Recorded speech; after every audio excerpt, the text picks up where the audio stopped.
Vite.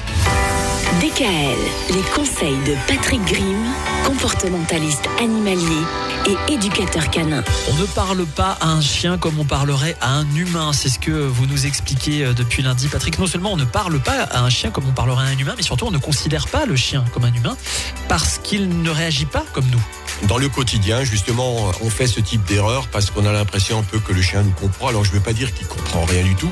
Si on lui donne des ordres, normalement, il est censé les comprendre, mais entre les comprendre et les appliquer, ça, c'est une autre histoire. Donc, les gens que je vois souvent, c'est ce type de problème-là qu'ils rencontrent aussi.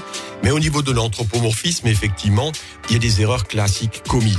Par exemple, vous allez vous promener, surtout c'est les gens naturellement qui ont des petits chiens, parce qu'avec les grands chiens, on va pas les prendre dans les bras quand ils ont peur.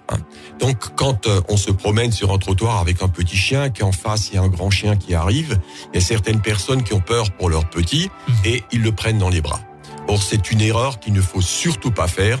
Le chien, il a 4 pattes. Il faut pas oublier qu'il soit petit ou grand. D'ailleurs, ils sont pas forcément conscients de leur taille.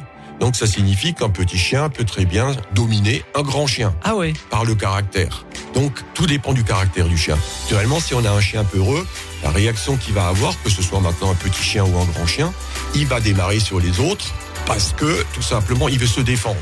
Il se met en position de défense et la meilleure défense pour un chien qui a peur, c'est l'attaque. Voilà.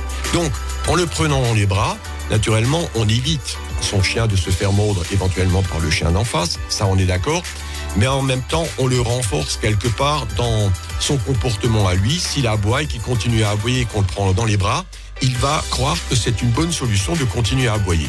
Et on le prive aussi de fuir. Ça signifie que, normalement, quand un chien a peur, il fuit. Or, en le prenant dans les bras, il peut pas fuir.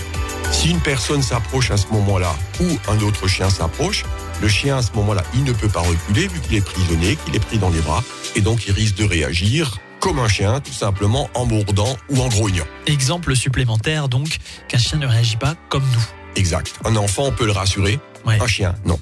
On aura d'autres exemples encore demain ? Oui, il y a encore une belle petite liste. Une belle petite liste d'exemples pour nous rappeler qu'un chien, non, ça n'est pas un humain. DKL.